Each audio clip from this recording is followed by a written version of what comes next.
Thanks for watching. In this video, I'm going to show you, as a metal detectorist, how to have the most fun that you can possibly have in this hobby. It's not digging a plug. It's passing on the passion for detecting and the knowledge of the history that you've run across to the next generation. I got a phone call this last week from Mr. Waters and Miss McMahon, and they invited me to come speak to their class at a little mountain school in western North Carolina called Nantahala School. And I'm speaking to some of the 6th and the 4th graders at that school. Now, I hope that you've done this. If you haven't, you really need to look into it. Maybe you say public speaking isn't my thing, or I've never really spoke to kids before. You can do this. I'm going to drop some tips in this video that'll maybe help you out and encourage you to go do it. It's a really important part of our hobby. We need to pass this on to the next generation. So I'm going to show you my presentation to the class, and I'm going to drop in a few tips. Here's the first tip. Here's how I set up the classroom. I picked a collection of some of my more memorable finds. Now, it wasn't necessarily the rarest finds. Make sure when you're picking out things to bring to a classroom that you pick out some oddball items. Really what you're looking for are the items that have a really good story behind it. So you're going to see some things that really I didn't even find with a detector. They were just bonus finds, but they got great stories. And those tended to be the things that the kids enjoyed the best. Second thing, make sure that you are letting the kids hold these items. I started out by talking about a museum, and I love museums full of old history, but I also hate museums because all that old history is behind glass. The kids in this classroom, they got that. So to be able to hold these finds, I let each kid select 2 finds, and I told them we were going to talk about everything that they held in their hands. So that's how we started out, and here's the presentation.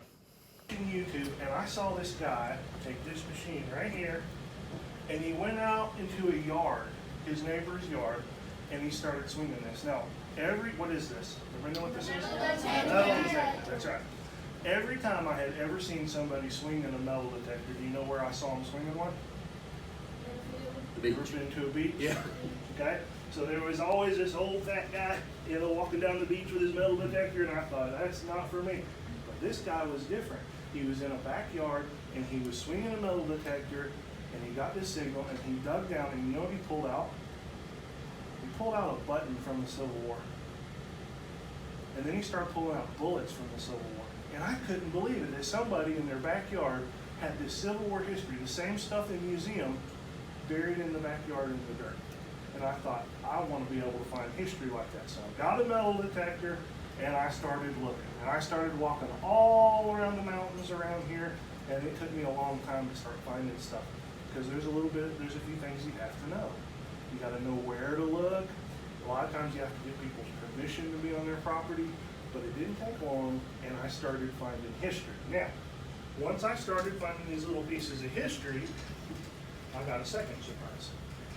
Because some of the pieces of history that I found, these little old tiny things that are rusty and dirty, not very interesting, I found out they had incredible stories behind them. Really cool stories. And metal detecting has taught me more about this area and the people that lived here than anything else that I've ever done. All right, she picked a toothbrush. Who would be excited about finding a toothbrush? I wasn't very excited, to be honest with you. I wasn't very excited. When I dug this up, of course, the metal detector didn't find this. We call this a bonus find. Sometimes when you dig a hole, weird stuff pops out of the hole. So this came out, and I was like, ooh, somebody's nasty toothbrush. But you know what? I use toothbrushes all the time, metal detector. You know why?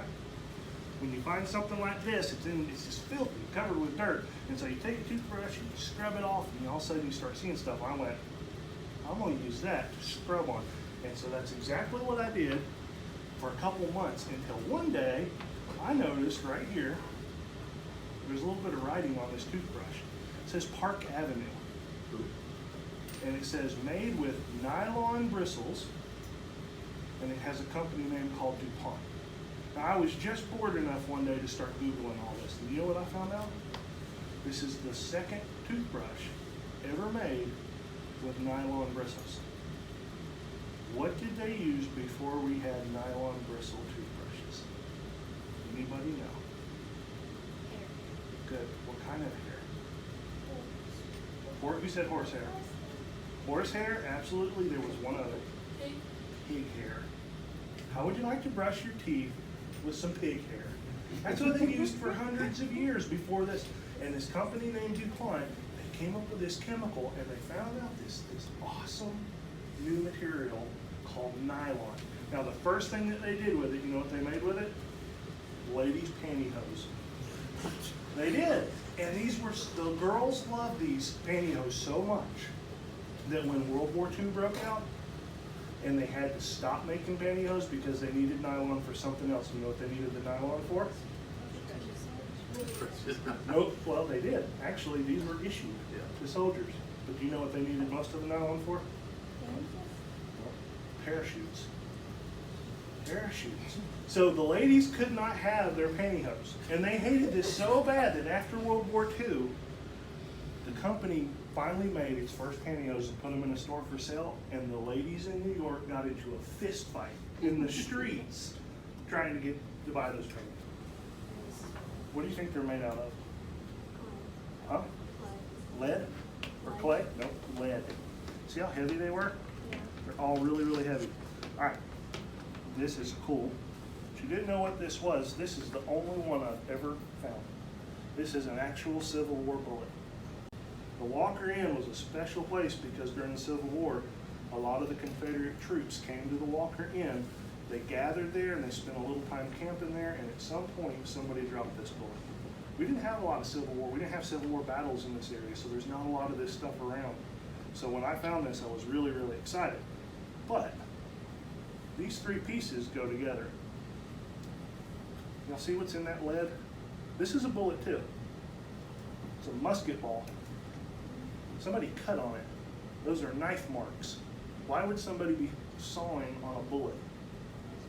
Like it more hard? What? Like it did more? Sometimes. Sometimes they would alter a bullet to make it maybe fly apart a little bit. What? To make it hurt more? Possibly. A lot of times people use lead. A lot of you guys have a piece of lead in front of you. A lot of you do. Who thinks they have a piece of lead? Hold your hand up if you think you have lead. We'll talk about it when we get there. They would carve bullets because you can make cool stuff with it, like a fishing weight. Back in the late 1800s, they didn't have a store where they could go buy hooks and fishing weights, so they had to make their stuff. And so this is a carved bullet made into a fishing weight, something like that. What you got? Looks like a bracelet with an F on it or a coin in a foreign language. Now, what's really cool about this is Summer picked two pieces that were actually dug a foot apart. Those came from the exact same spot. She didn't know she did that, but she did. This is a French franc from 1937. It's a French coin. This is a little bracelet, and it's engraved with a letter. And it's about the same age. And there's another piece that was found in the exact same spot, and I suspect they all came from the same person. I think the same person lost all of these. Maybe they fell out of a box or out of a bag. This was probably in World War II. A lot of the soldiers that fought over in France, who were we fighting in World War II? Who? Germany and Japan. World War II, Germany and Japan. The guys that were fighting the Germans, a lot of them were in France, so they pick up these coins and go, hey, I've got a little brother or sister or somebody that think that's cool. They put it in their pocket and they bring it home. This was a sweetheart bracelet. A lot of the boys that went and fought over there, they left their girlfriends or their wives here at home, and they were worried about them because a lot of those boys died and they didn't come home. So to help them remember them, they would get a little bracelet like this.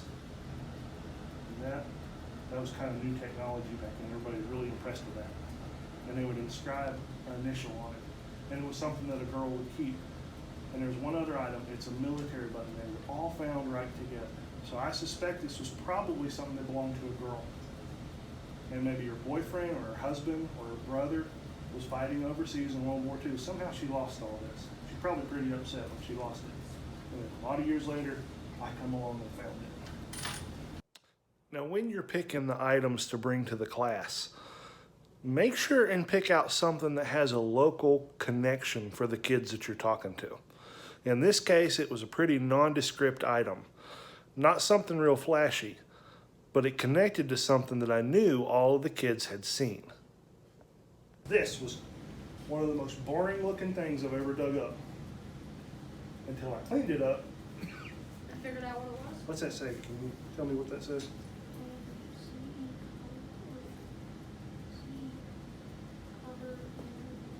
Yep. S.E. Cover. Oh. Andrews, North Carolina. You know about the Covers, Mr. Oh, Powell? yeah. Okay. I bet I know where you found that. Probably do. Who knows where the library is in Andrews? Anybody ever seen a really pretty house close to the library in Andrews? Yeah.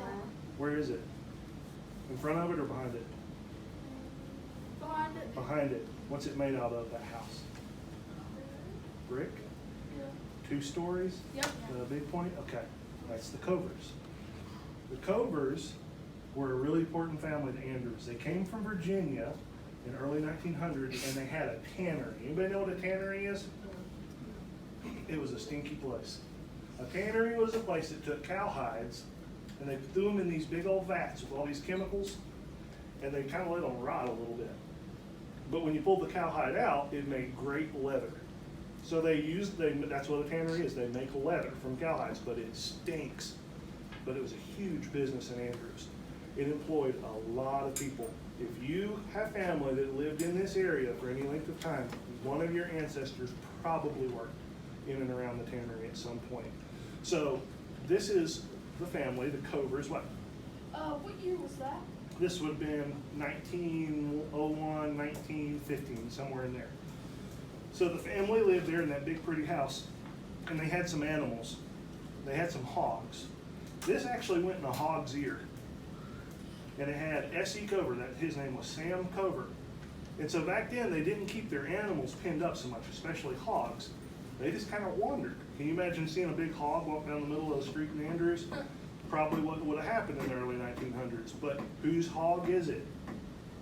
The Covers, because he's got this little tag in his ear, number 278.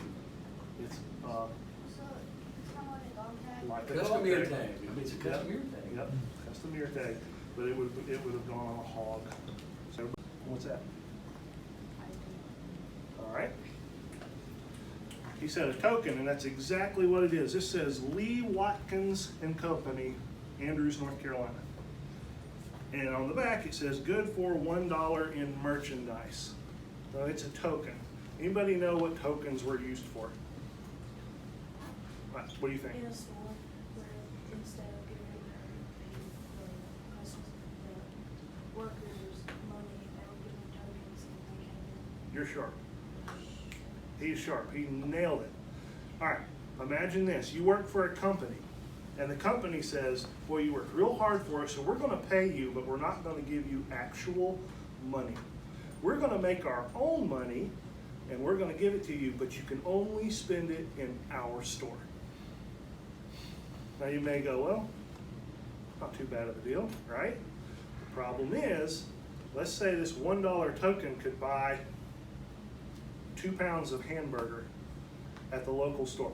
If you had $1, a real American dollar, let's say it buys 2 pounds of hamburger, well, if the guy that gives you this owns the store, he can say, $1 token's only worth half a pound of hamburger.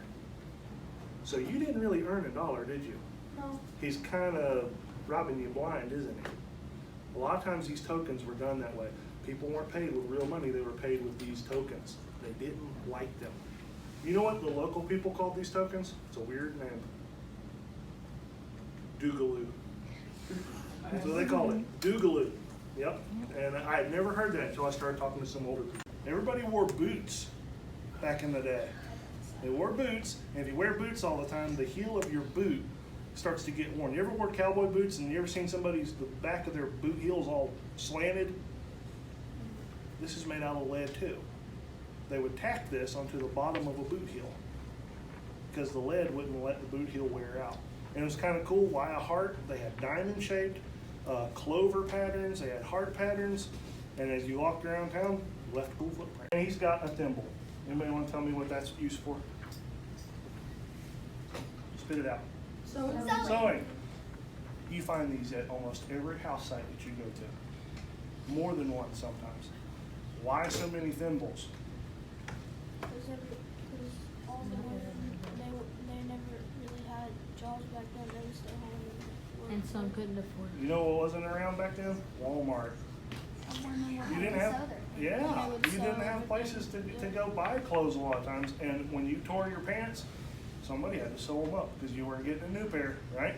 So the thimbles, everybody learned how to sew. Chase, what you got? I have a 28th presidential. Oh yeah, we covered that one. He's got the presidential token from Cracker Jack. What else do you got? I also have what looks to be like a pin button or bullet primer. Let's see, who had the bell seal? Did you have the bell seal? Yep, she has a bell seal. You've got another one. What does yours say? That was cool because most of the time you don't know what was in those boxes because it doesn't say on the seal, but that one does. Can you read it? It's something like Uh-huh. Picard, Picardo. Picardo, Bordeaux. There's a big old box of wine somebody ordered.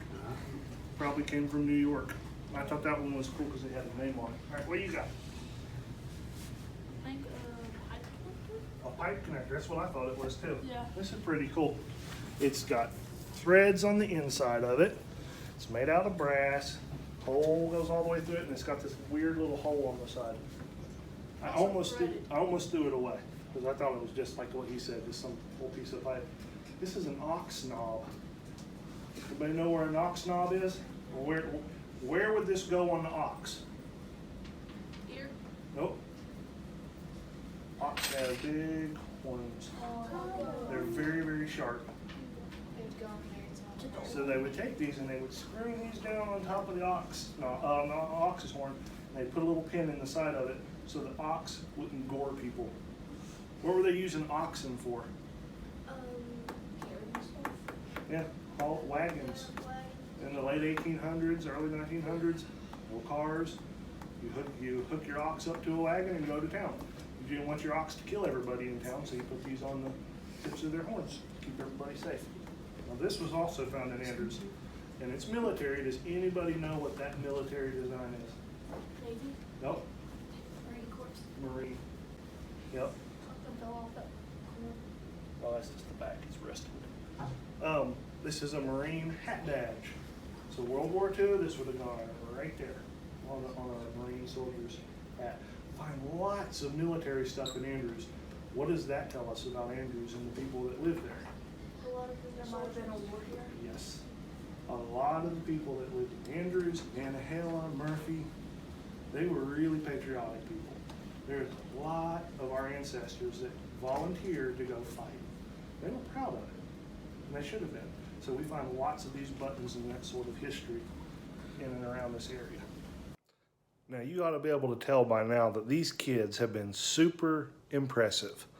They have really just astonished me with what they do know about some of these old things. But what happened next was really special. I put a particular item in the mix that I knew was really, really obscure because I had no clue what it was when I dug it up. It took me a little while to find out.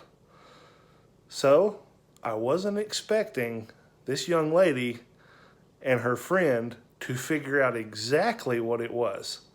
It really shocked me, and you ought to be able to tell by my reaction. All right, what you got? I do not know. All right, you didn't know what that was, huh? I don't blame you. I didn't either. I had to Google this one for a while. First, she's got, what'd you say? How did you know that? I was the one that guessed it. That's amazing. Did y'all know what that was? A match holder. It's a match holder. I just guessed. That's impressive. Impressive. This is called a match safe. Back before they had lighters and stuff, people needed to carry their matches with them. All right, so they would have this, and it had a little piece of flint or like a striker in here, and you see it's got a little hanger. So a lot of times they would hang this on a string around their neck. So they always had their matches and it kept them dry. That's really, really good. You impressed me. All right, this button right here. This is old button. This is a Civil War button. This is one of those things at the museum I never could touch. But this is an infantry soldier's button from the Union Army. This didn't come from our area. This was actually given to me. But it's just one of those really old, cool pieces. Metal detectors really like these. They get really excited and act really silly when they find one. They make us happy. Look at that. What kind of gun would shoot that? 50 cal. Nope. 45. Nope. It's called Oerlikon gun. Anybody ever fired an Oerlikon gun? No. All right. You ever seen the old war movies when the ships are out at sea and the planes are diving down and the guys on the deck get into this big machine gun and they hold both handles and, and they try to shoot the plane? That's what they're shooting. This is a 20 millimeter cannon. It's called Oerlikon gun. The bullet would have come out about that far. Some of them burned. Some of them were armor piercing. This was found in Andrews. Why do you think this came to Andrews? Because there's no big ships around Andrews the last time I checked. Maybe it was a leftover one that somebody had picked up along the way, and they were probably a veteran from Andrews. Exactly. Exactly. Maybe it was a battle. Maybe it wasn't. We don't know the whole story. But at some point, somebody in the service said, somebody at home will really, really like that. They'll think that's cool. So they pick this big old shell up, put it in their pocket, and it makes its way all the way back to Andrews. Anybody know what this school was called before it was called Nantahala? Huh? You know this wasn't always Nantahala School. And you know Nantahala School wasn't always here. You know what you were before Nantahala? Otter Creek. Did you know that? Anybody live on Otter Creek Road? I Okay. have a family that does. Anybody know where the big fancy horse barn is? Yeah. Do you know that's where the Nantahala School used to be? No. Does everybody know where I'm talking about? Yep. Right up the road, the big fancy horse barn and the big fields? Yeah. I want you to look for something. The next time you're driving that road, when you go past the big fancy barn and you make that corner, I want you to look down in the woods. Have you ever noticed an old chimney sitting right off the side of the road? Yes.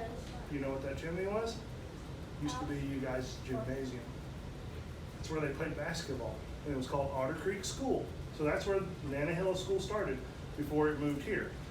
The other side of the mountain, there's a little community called Tellico. I was metal detecting there and I found this silver military pin. And I found out who it belonged to. And it belonged to this pretty lady right here. She was incredible. She was a world traveler. She was in the Navy in World War II. Super, super smart. And she wrote a whole entire book about that community before she died. All right, guys, that is about the end of my presentation. I hope some of you metal detectorists out there, maybe you're considering doing this. I promise you, you're not going to have a bad experience. It is so worth it. You need to get out there and do it. I want to say thank you to Nantahala School for inviting me up, for all the kids that sat there so attentive. I had a great time visiting with you, and I look forward to seeing some of you again real soon under different circumstances. We're going to get out in a field and do a little metal detecting ourselves. Thank you guys for watching. God bless you, and we'll see you again soon.